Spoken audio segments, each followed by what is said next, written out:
Hello, everybody. I thought it might be a worthwhile resource for me to sort of do a quick video to show you the ins and outs of this project for the alphabet photography assignment. All right, so I'm going to share my screen and kind of go through all the steps that I would do to create this project. I might do it in two parts. All right, so as you know, we are trying to create a word or phrase using letters we find from unlikely sources, right? So abstract ideas and looking at things in different ways to kind of see what they look like if they were a letter. So like how a tree could be letter T or something like that. Or maybe you might see something that looks like the letter O, you know that part already. All right, so let me share my screen to show you what I have ready. Okay. So as you can see here, I have Photoshop opened already, but I also have some final letters unedited. I was able to save them to the computer, right? So I'm going to spell out the word great, and I have my unedited letters right here. So in Photoshop, I want to adjust them, explore the Photoshop app a little bit to figure out how I'm going to tweak them, adjust them, and change them individually before I work on a final draft. So I'm going to open each one, right? So I have to find where I saved it. So it's on the desktop for me. And here we go. I can actually open up multiple letters at once, or I can just do one individually and press open and then do it again, file, open. They're each going to be their own document. Now, if I click and drag on a couple, I can open 4 different ones at once. You can kind of have them all up on your screen. You can see them across the top here. All right. So this part is really open-ended. So you can kind of play around with a couple of different things here. We haven't done too much in Photoshop yet, so I don't expect you guys to do 1,000 things here, but a couple things to remember as you're working. One, your history panel, right? So along the side here, I have my history icon. Everything I do in this app will be its own tab under the history icon. Another thing I want to show you guys is if you don't see that history icon, you can go to Window History, and that pulls up all the different features that you do during one work session. All right, so we haven't learned too much yet, but I do want to show you guys, you have your crop tool, which allows you to crop your image, right? So I have a freeform crop set up, so I can just kind of click and drag around pretty easily. Also, if you go past the lower edge, you can adjust your photo and rotate it. All right, when you're happy with your crop, you double click and press enter to apply the crop. Also, if you need to rotate the full image, right? So maybe I want to have this on its side. I don't necessarily, but I'll show you. You can go to image rotation, and you can rotate it clockwise, counterclockwise, arbitrary. So if I can do clockwise right there. But I don't want to do that. So I'm going to go up back to my history bar, history tab, and go back up one.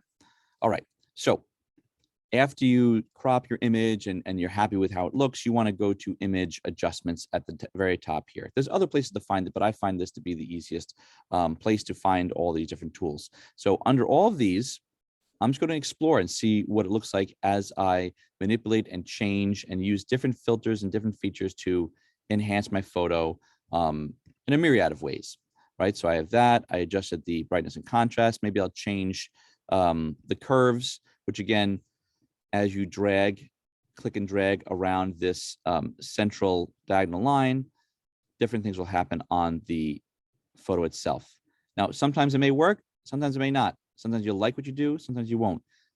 That's why you have the history icon, but it's important to sort of explore to see what would make these photos look more interesting, more engaging, or maybe something you can do to make your letter stand out even more. Another one that I like to show people is hue and saturation. Again, hue adjusts the different colors. Oh, I'm starting to like that a little bit. And the saturation will adjust the brightness or dullness of a color, bring it all the way down and make it black and white. So I press OK. I'm happy with that. The last thing I'll show you guys, just a quick review, is maybe I'll play around with the filters. If I go to filter, down to filter gallery, that's going to open up my photo in a separate window. Now, for some reason, it kind of zooms in a little bit. You can zoom out down here by pressing the minus sign. You can also use the keyboard. So if you press Command next to the space bar and the plus button, you can zoom in, Command and minus, you zoom out, and Command and 0 will bring everything right back to full screen. So these filters are really interesting and pretty important because it allows you to apply different textures, different lines to really enhance your photo in such a variety of ways. Again, you got to experiment. There's no right or wrong here. I want you to use your judgment on how to enhance your photo in any sort of way. So that was just the colored pencils. You saw that with the colored pencil selected, I was able to tweak these scroll bars on the right here to adjust it more. Maybe I don't like that filter. Maybe I'll look at Fresco. I'm not loving that. It's a little too dark. Maybe I'll look at Palette Knife. What does that one look like? Oh, that's nice. Softer touch. Maybe I'll lower the stroke detail. Maybe I'll increase the stroke size. So little subtle things are changing. I'll change the softness. You got to let it load. You can see it's loading at the bottom. So if you don't see something right away, let the program sort of do its thing. You can see here how I'm tweaking it. This might be a little bit too much, in my opinion. I think I'm going to stick with the colored pencils for now. But each, there's like 5 or 6 different folders. Each one does something different. So play around with it. So I'm happy with this colored pencil. I'm going to press, let me just change the pressure real quick.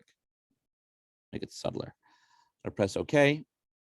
And now it's applied. I can still go back into it. I can still adjust the image a little bit more. I want to change the highlights and shadows a little bit.